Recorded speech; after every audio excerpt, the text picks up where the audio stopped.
Assalamualaikum warahmatullahi wabarakatuh.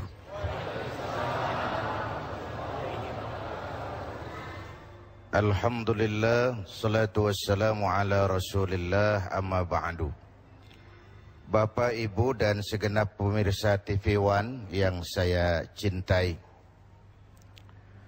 muhasabah mirip dengan introspeksi, menghitung-hitung diri, melakukan pemeriksaan terhadap diri kita sendiri, menghitungnya sebelum Allah menghitungnya, dengan anggapan kalau kita yang menghitungnya sekarang, maka segala kekurangan-kekurangan itu masih kita bisa perbaiki. Tapi kalau Allah yang menghitungnya kelak, tinggallah pertanggungan jawab. Karena itu Rasulullah berpesan, hasibu anfusakum qabla an tuhasabu. Hitung-hitunglah dirimu sebelum Allah menghitungnya. Contoh, Bapak Ibu pernah nonton film? Pernah? Jangan pura-pura, jawab aja yang jujur. Pernah nonton film? Oke. Film itu menjadi sebuah tontonan setelah melalui proses yang panjang, kan? Ada editing, ada sensor, ada dubbing. Dubbing itu ngisi suara. Kalau suaranya nggak jelas, di dubbing. Kalau ada adegan yang nggak pantas, disensor. Kalau ada cerita yang kurang utuh, diedit. Kira-kira hidup kita begitu. Sekarang putar film itu, film hidup kita putar sekarang di depan kita. Kalau ada adegan yang nggak pantas, masih bisa disensor. Kalau ada suara yang nggak jelas, masih bisa didubbing. Kalau ada adegan cerita yang kurang utuh, masih bisa melakukan editing. Sekarang putar film itu. Ini muhasabah. Menonton film kehidupan. Ini dari akil balik sampai sekarang. Apa sih film saya ini? Kita putar waktu malam tuh. Kita bayangkan kembali masa-masa lalu. Muhasabah. Oh, pernah nempeleng orang. Sensor. Oh, pernah korupsi. Sensor. Oh, ada pernah melakukan yang nggak benar, edit. Cerita yang nggak bagus, buang. Perbaiki ke depan. Ini makna muhasabah. Kan orang sering terjebak, hidup cuma sekali dan pendek. Habisin aja, ngapain baik-baik nanti. Nggak bisa menikmati hidup. Kayak kata orang Tanah Abang, kelapa muda kupas-kupasin, kelapa tua tinggal batoknya. Waktu muda puas-puasin, udah tua tinggal bongkoknya. Enak, enjoy aja. Nikmati apa yang bisa dinikmati. Nggak perlulah muhasabah itu. Padahal hidup bukan sekali. Hidup ini panjang, Pak. Panjang. Dan terjebak pada kenikmatan kulit, rugi.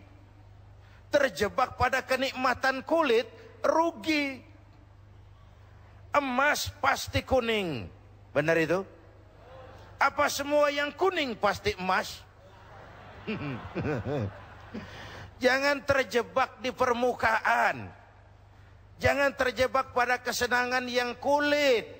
Yang kita cari kesenangan yang batiniah. Itu sebabnya Rasulullah mengajarkan orang bahagia itu cirinya 4. 4 tanda orang bahagia. Berapa, Bu? 4. 4 apa? 4 ciri. Yang pertama, orang bahagia itu menurut Rasul, orang yang dalam urusan materi, pandangannya diarahkan ke bawah. Sehingga timbul syukurnya, luas hatinya. Kalau luas hati, rumah yang kecil besar rasanya. Kalau sempit hati, rumah yang besar kecil jadinya. Kalau hati sempit, rumah kecil, kiamat namanya. Orang bahagia, orang yang hatinya luas, bisa mensyukuri nikmat. Tapi orang yang hatinya sempit biasanya tidak bisa mensyukuri nikmat, dan ini lebih celaka, tidak senang lihat orang lain dapat nikmat. Orang begini susah gemuk. Susah gemuk. Gimana kok bisa susah gemuk Pak? Lah, lihat tetangga beli televisi demam. Tetangganya beli sepeda motor masuk rumah sakit. Tetangganya beli mobil mati. Disiksa oleh perasaannya sendiri. Orang kalau sudah nggak bisa mensyukuri nikmat dan tidak senang lihat orang lain dapat nikmat, disiksa oleh perasaannya sendiri, dan orang kayak gitu ya susah gemuk dong. Dalam materi orang lihat ke bawah, timbul syukurnya. Syukur kita punya mobil, tetangga sebelah cuman punya motor. Syukur kita punya motor, tetangga sebelah cuma jalan kaki. Syukur kita bisa jalan kaki, tetangga sebelah stroke. Bertahun-tahun gak kemana-mana. Yang stroke alhamdulillah masih hidup. Tetangga sebelah kemarin pulang gak balik lagi. Mensyukuri nikmat. Tapi kalau dibalik, materi lihat ke atas, kapanlah awak nih mau bersyukur? Kapan mau bersyukur? Kalau manusia diberikan 2 ladang emas, puas? Enggak, mereka akan cari ladang emas ketiga. Bukankah puasa? Coba lihat. Kalau sudah kayak gini hari menjelang maghrib, apa saja kalau boleh orang lain jangan kebagian. Semua mau saya minum, semua mau saya makan. Kalau boleh orang lain jangan kebagian lah. Semua buat saya. Padahal kena seteguk air sepotong roti. Inilah hidup tuh. Kalau diperturutkan nggak pernah kenal cukup, nggak pernah kenal titik, nggak pernah kenal puas. Maka dengan puasa kita muhasabah. Kalau ukurannya materi relatif, Pak, Bu, apa? Tukang beca ngomong, tukang beca bilang enak naik Mercy ya, joknya empuk, AC-nya sejuk. Kata tukang beca. Yang di Mercy ngomong, tukang beca enak bener ya, di atas jok ngorok, nggak ada yang dipikirin. So, enak tuh ada di mana? Enak tuh punya siapa? Saya mau bilang sebenarnya, karena tema hari ini agak tasawuf, orang kaya adalah orang yang hidupnya cukup. Orang miskin, orang yang selalu merasa kurang. Jelas, Bu? Apa yang jelas? Ya yang barusan itu. Ya. Yang kedua, orang bahagia itu kata Nabi, dalam urusan akhirat dia lihatnya ke atas. Dia yang tua itu sanggup puasa dan gak apa-apa. Kenapa saya yang muda tidak? Dia bisa tarawih, kenapa saya tidak? Dia bisa, begipun sibuknya dia bisa datang ke pengajian, kenapa saya tidak? Keinginan mencontoh yang ukhrawi, keinginan mencontoh yang immaterial, dan itu melahirkan sugesti untuk beribadah lebih baik. Yang kedua.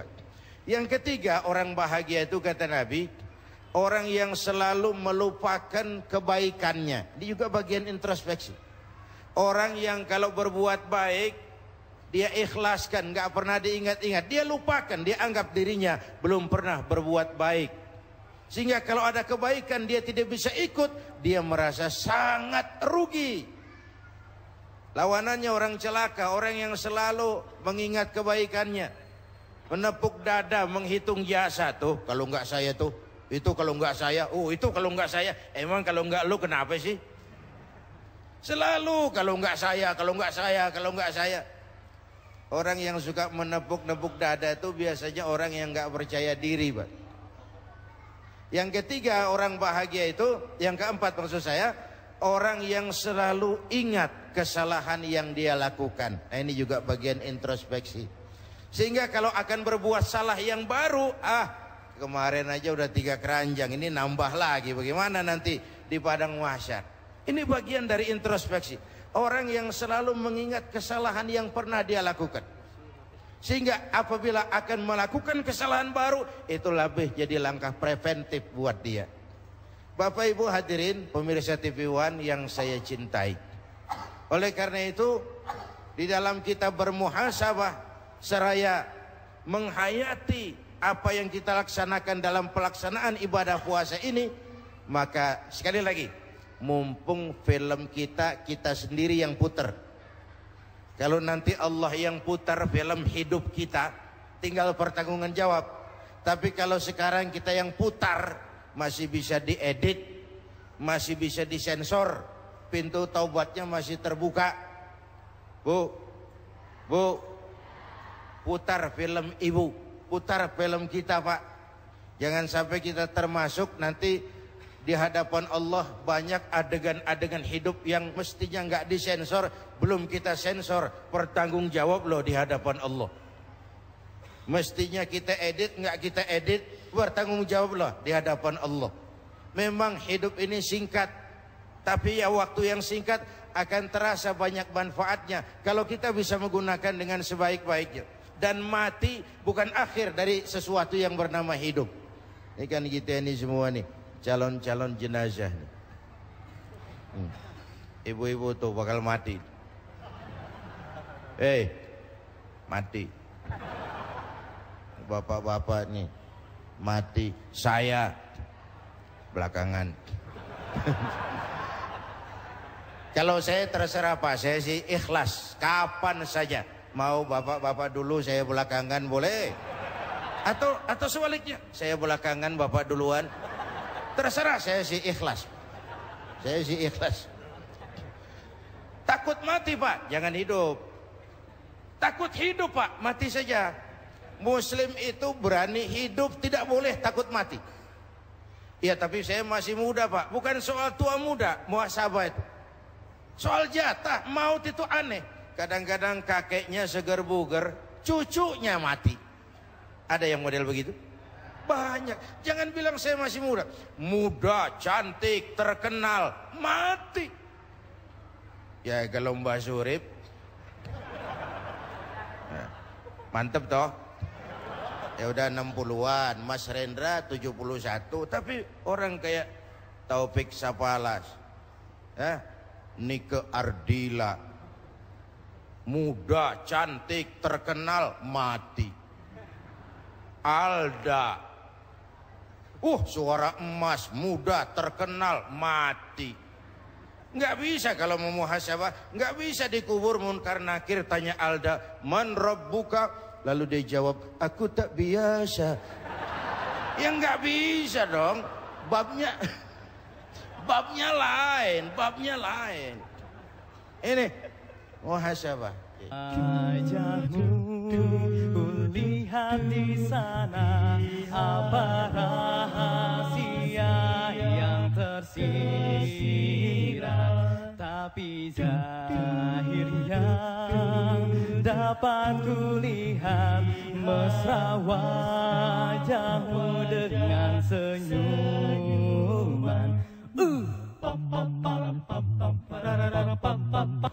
Minal khotoya, minal khotoya. Tidak ada orang yang tidak pernah salah. Jadi orang yang baik bukan orang yang tidak pernah salah, karena tidak ada orangnya yang tidak pernah salah itu. Orang yang baik adalah orang yang kalau dia melakukan kesalahan, dijadikannya itu sebagai pelajaran untuk tidak diulanginya lagi di masa yang akan datang. Tidak jatuh dua kali di tempat yang sama. Sepanjang nafas belum sampai di tenggorokan, sepanjang itu taubat diterima oleh Allah Subhanahu wa taala. Cuma tentu untuk melaksanakan sesuatu yang bernama taubat, bahkan tidak harus menunggu sampai usia senja. Udah lalui sanjo, udah sore baru mau taubat, tidak. Atau menunggu sebuah kondisi. Biasanya kalau kita ini kan kalau lagi kepepet, sulit, sakit, sama Allah dekat bener. Kalau rezeki lagi payah, lapangan kerja lagi, ya Allah, ya Allah, ya Allah. Dikasih keluangan sedikit, tamat, wassalam. Artinya ketika miskin kita hamba Allah, setelah jadi orang kaya kita pindah jadi hamba harta. Ini tidak konsisten namanya. Maka itu Bapak Ibu, saya mau tambah sedikit. Kalau nanti, ini soal taubat ya, seapapun banyaknya dosa, kalau nanti Bapak Ibu kita ini insya Allah sampai ke surga, amin. Di surga ini nanti kita ketemu orang baik-baik, syuhada, solehin, hawaib, para wali. Kita nggak usah heran, itu wajar lah orang baik-baik tempatnya di surga. Bapak itu nanti terkejut kalau masuk surga ketemu pelacur. Pelacur masuk surga. Loh, kok sampean ada di sini, Bayu? Ini Allah apa nggak salah wesel tuh ini? Dia bilang, Mas, saya ini ada di sini di surga sini. Padahal waktu di dunia ini sayanya siapa, Mas tahu kan? Mas juga kan langganan waktu itu kan. Cuma Mas saya ini sejak kecil sudah yatim piatu. Hidup miskin, nggak ada yang nolong. Adalah tetangga saya muslim sedikit kaya, pelitnya 17 setan.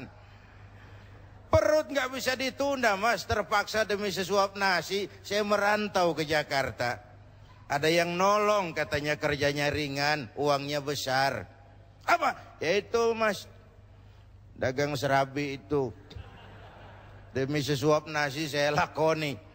Satu sore saya lagi mau berangkat dagang, lewat masjid, katanya ada tabligh akbar TV One tuh.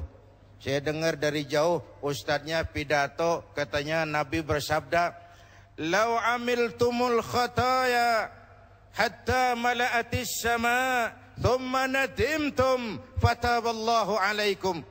Kalaupun kamu berbuat dosa, penuh langit dengan dosamu, kemudian kau menyesal dan bertobat, Allah pasti akan menerima taubatmu. Aduh, mendengar itu hadis, Mas, kata pelacur tadi, berdiri bulu kuduk saya, berlinang air mata saya.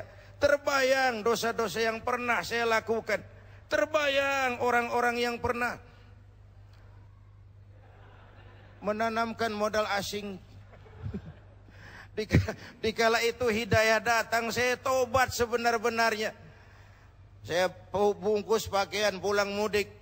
Lagi bungkus pakaian, nasabah datang, saya bilang mulai hari ini gue berhenti dagang. Tobat saya rupanya diterima Allah, Mas. Walaupun mampir dulu ke tempat lain, akhirnya saya bisa sampai juga ke surga. Ini sebuah pertanda Allah Tuhan kita bukan Tuhan yang pendendam.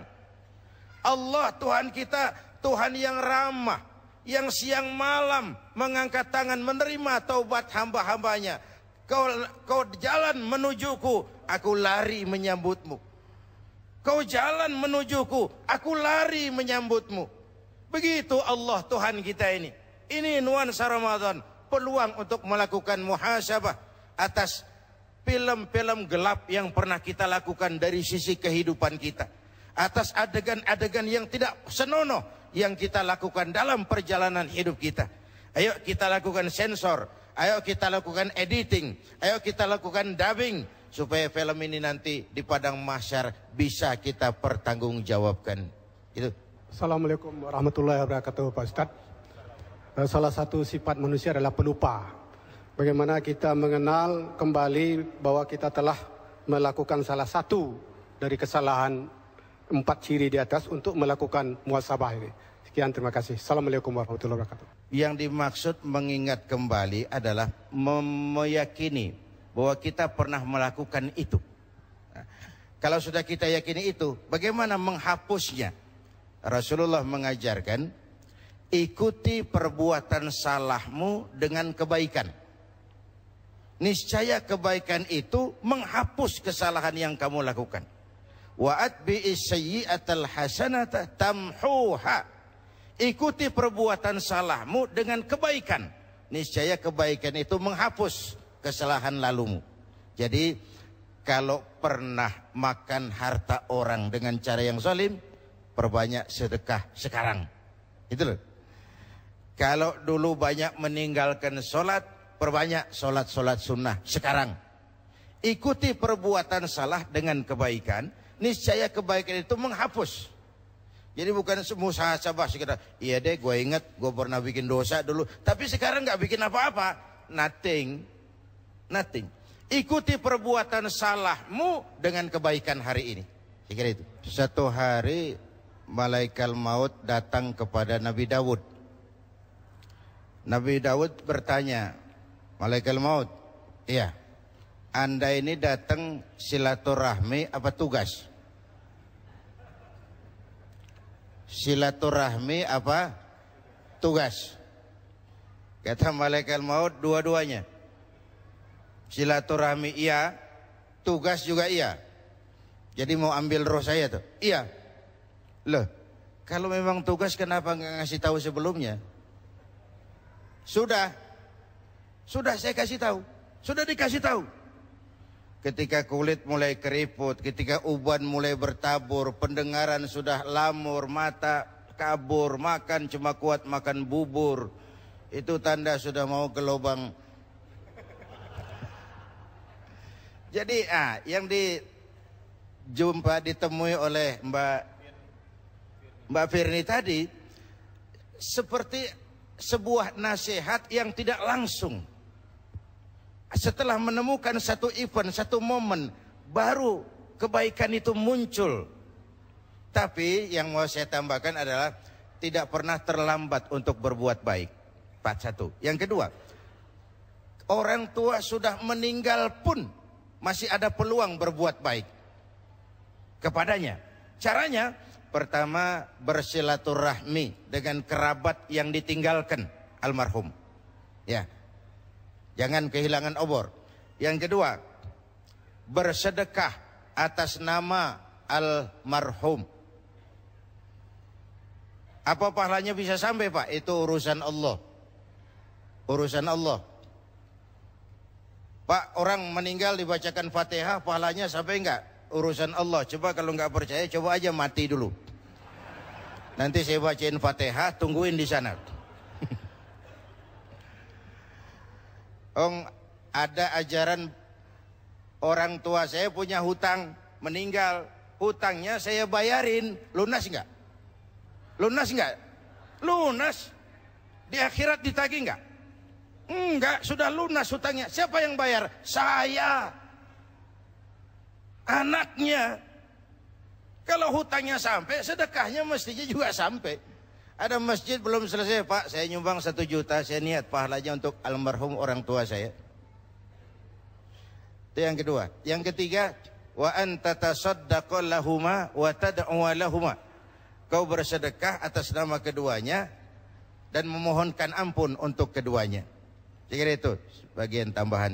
Ya. Pang, pang, parang, pang. Dibolak-balik kok makin asik, makin dibaca semakin menarik. Coba diresapi kok tambah asik, sampai-sampai mata gak mau melirik. Dibolak-balik kok makin asik, makin dibaca semakin menarik. Minal khotoya,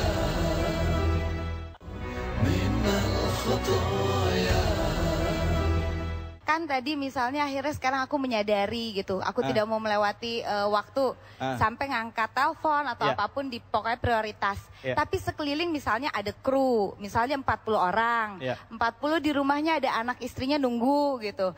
Kadang-kadang yang aku tuh orangnya terlalu nggak enakan, suka mikirnya, aduh kasihan mereka kemalaman, kerja dulu deh gitu. Sampai akhirnya saya menomorduakan kepentingan saya gitu. Nah tapi setelah kejadian itu, apakah saya jadi egois? Jadikah saya orang egois kalau saya mementingkan ngangkat telepon dulu, atau misalnya prioritas untuk diri saya sendiri? Takutnya dilema, nyusahin orang enggak ya gitu, ngeribetin, ngerepotin gitu. Assalamualaikum warahmatullahi wabarakatuh. Pak Kiai, ini dalam rangka bermuasabah ini berintrospeksi, Pak ya. Saya tidak untuk membicarakan orang lain, tapi dalam ini diri saya sendiri. Kadang-kadang kita masih belum tahu batasan-batasan apakah ini termasuk haram atau halal, Pak ya. Begini, dalam kita mempunyai satu jabatan, kadang-kadang kita memperoleh sesuatu dari rekanan ya atau teman-teman kita. Nah, kadang-kadang saya sering tanya, ini ikhlas tidak? Tetapi kadang-kadang kalau saya pikir juga, ini orang ngasih karena jabatan saya atau karena memang dia ikhlas. Nah, itu kadang-kadang saya masih bingung, kira-kira itu termasuk halal ataukah haram gitu, Pak? Iya, hadirin, kita lanjutkan pertanyaannya Mbak Firdi tadi. Ada hal yang kita harus mendahulukan orang lain. Ada hal yang harus kita mendahulukan diri sendiri. Tidak semua itu. Dalam usul fikih diajarkan al-itharu fil ibadati mamnu'un. Mendahulukan orang lain dalam urusan ibadah dilarang. Tapi mendahulukan orang lain dalam urusan sosial diminta. Jadi kalau ada soft kosong di depan, jangan dorong orang, kita sendiri yang maju ke depan. Mendahulukan diri sendiri wajib dalam urusan ibadah. Mendahulukan orang lain diminta dalam masalah sosial kemasyarakatan. Jadi kalau merasa bahwa berbakti kepada ibu bapak bagian dari ibadah, tidak salah Mbak Firdi mendahulukan ibu bapak ketimbang tugas. Ya. Yang kedua, ini penyakit musim-musim lebaran. Menerima hadiah. Urusan kan sebenarnya jelas Pak. Kalau dia memberikan sesuatu terkait dengan hubungan kerja, biasanya ada apa-apanya gitu, biasanya. Tapi kalau tidak, dia ada hubungan kerja dan dia ikhlas, itu halal saja. Halal saja. Cuma kalau ragu-ragu, tinggalkan. Kalau ragu-ragu, jangan. Kata Nabi, yang halal jelas, yang haram jelas, yang antara halal haram itu namanya syubuhat. Barang remeng-remeng. Mau dibilang haram, enggak jelas. Mau dibilang halal juga enggak. Yang syubuhat lebih baik ditinggalkan. Yang meragukan. Saya kira itu. Bapak Ibu mungkin ingat episode tentang Sa'labah bin Hatib Al-Ansari. Ini sahabat yang miskin, tapi kemiskinannya tidak menghalangi ibadahnya. Di mana ada Rasul sholat, di situ Sa'labah ikut. Cuma Sa'labah ini tiap selesai sholat langsung pulang. Tidak wirid, tidak zikir, tidak doa. Jadi kalau sahabat yang lain selesai sholat, Allahumma antas salam. Sa'labah ini selesai sholat, Allahumma lantas jalan. Lalu ditanya oleh Rasul satu hari, Sa'labah, ya Rasul, kau ini macam orang munafik, tidak betah di masjid. Bukan ya Rasul, tidak penting wirid dan zikir. Penting ya Rasul. Kenapa kamu selesai sholat terus pulang? Saya orang miskin ya Rasul. Sarung satu berdua sama istri saya. Jadi waktu saya sholat, istri saya di rumah nunggu giliran sarung. Kalau saya wirid, kebablasan istri saya itu. Jadi beginilah, sudah kadang ditanya, doakan saya jadi orang kaya ya Rasul. Kalau saya kaya kan enak, ibadahnya tenang, sarung punya saya masing-masing. Sa'labah, iya. Kau orang Islam toh? Iya. Bagi orang Islam contohnya siapa? Tuhan ya Rasul. Kau lihat saya kaya enggak? Enggak. Ngapain minta kaya? Iya ya. Iya. Pulang. Udah besok ketemu lagi. Bagaimana Sa'labah? Doakan aja lah ya Rasul, saya jadi kaya. Sa'labah, sedikit kamu syukuri, lebih baik daripada banyak, tapi tidak kuat memikulnya. Iya ya Rasul. Iya, sudah pulang. Hari ketiga nekat, ya Rasul, kalau dikasih kaya, saya akan jadi orang baik-baik. Saya mau sedekah, saya mau bantu masjid, saya mau bangun rumah sakit. Biasalah, bahasa kampanye. Akan. Pokoknya kalau saya menang, saya akan. Nah, setelah ternyata dikabulkan doanya, dia jadi orang kaya, jangankan bangun masjid, zakat pun dia tidak mau bayar. Sa'labah.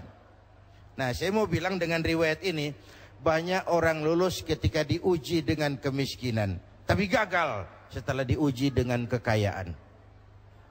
Ini memerlukan stabilitas temperatur batin. Banyak orang lulus ketika diuji dengan sebagai rakyat, tapi gagal setelah dia jadi pejabat. Tidak punya stabilitas temperatur batin. Maka diperlukan sikap istiqomah di dalam muhasabah ini. Paling tidak stabil, syukur dia bisa meningkat ke arah yang lebih tinggi lagi. Sekira itu, David. Tidak dibenarkan mencuri kain sarung walaupun niatnya untuk sholat. Jelas itu. Tidak dibenarkan mencuri kain sarung walaupun niatnya untuk sholat dan sholatnya sendiri sah. Sholat dengan hasil sarung curian sah, tapi soal makbul kita nggak tahu. Allah itu baik dan hanya menerima yang baik-baik saja. Jadi kalau kita memang yakin betul hadiah ini terkait dengan tadi job, terkait dengan tugas, ada dampaknya di belakang hari, itu justru akan menyulitkan kita. Tapi kalau kita yakin ini ikhlas karena Allah, kenapa tidak? Hadiah itu kan sesuatu yang begini sebenarnya, ini penggunaan istilah bahasa. Kalau pemberian sejenis, selevel, maksud saya. Kalau selevel, itu namanya hibah. Kalau kepada yang lebih tinggi, itu namanya hadiah. Kalau kepada yang lebih bawah, itu namanya sedekah. Pahalanya sama, cuma penggunaan istilah yang beda. Saya sedekah sama presiden. Bukan sedekah kalau sama presiden, hadiah. Hukumnya sama, hukum sedekah, Pak. Cuma penggunaan istilahnya berbeda. Kalau selevel kita sebut hibah, saya hibahkan ini. Kalau kepada yang lebih atas kita sebut hadiah, kepada yang lebih bawah kita sebut sodako. Hukumnya hukum sodako. Pertanyaan Pak Kiai, saya udah pensiun. Ya. Saya masih kuliah, mohon doa restunya. Bagaimana dari Allah jaminannya orang yang mencari ilmu? Terima kasih. Tentang jaminan bagi orang yang menuntut ilmu. Allah Subhanahu wa taala dalam Al-Qur'an menjelaskan Allah mengangkat derajat orang yang berilmu daripada kelompok-kelompok lain selama beberapa derajat. Ini sudah merupakan sebuah jaminan dari yang abstrak dari Allah. Sehingga dengan begitu orang yang menuntut ilmu dia berada di jalan Allah. Sebuah gambaran saja. Kepada Imam Ali pernah ditawarkan, Ali, kalau saya berikan harta atau ilmu, kau pilih mana? Ya ilmu, kata Ali. Kenapa? Pertama, dengan ilmu kamu bisa cari harta, tapi dengan harta belum tentu kamu bisa dapat ilmu. Yang kedua, ilmu, harta kamu kasih orang kurang, ilmu kamu kasih orang tambah. Punya uang 100.000, kasih uang orang 50.000, kan tinggal 50.000. Tapi bisa Fatihah, ajarkan orang lain bisa, kita sendiri makin mantap. Nggak lantaran bodoh karena ngajarin orang. Ajarin gua Fatihah dong, udah habis. Udah nggak ada itu. Ilmu tuh makin mantap. Yang ketiga, makin banyak hartamu, makin sibuk kau jaga dia. Tapi makin banyak ilmumu, makin bagus dia jaga kamu. Dengan kata lain, harta kita yang jaga, tapi ilmu dia yang jaga kita. Hadirin Bapak, Ibu, dan segenap pemirsa TV One yang saya cintai. Pada penutupan ini, saya menjawab pertanyaan akhir yang disampaikan oleh Ananda David tadi. Muhasabah bagaimana sebagai bangsa pasca pemilu dan pasca pembentukan kabinet baru yang akan datang. Saya pikir muhasabah yang perlu kita lakukan sebagai bangsa saat ini adalah melakukan rekonstruksi kembali atas kerukunan kita, baik antar agama, antar umat beragama, dan antar umat beragama dengan pemerintah. Rukun antar umat seagama, rukun antar umat beragama, dan rukun antar umat beragama dengan pemerintah. Saya kira dengan semangat kebersamaan, segala tantangan-tantangan kita akan bisa kita hadapi. Rukun antar umat seagama kita sesama muslim.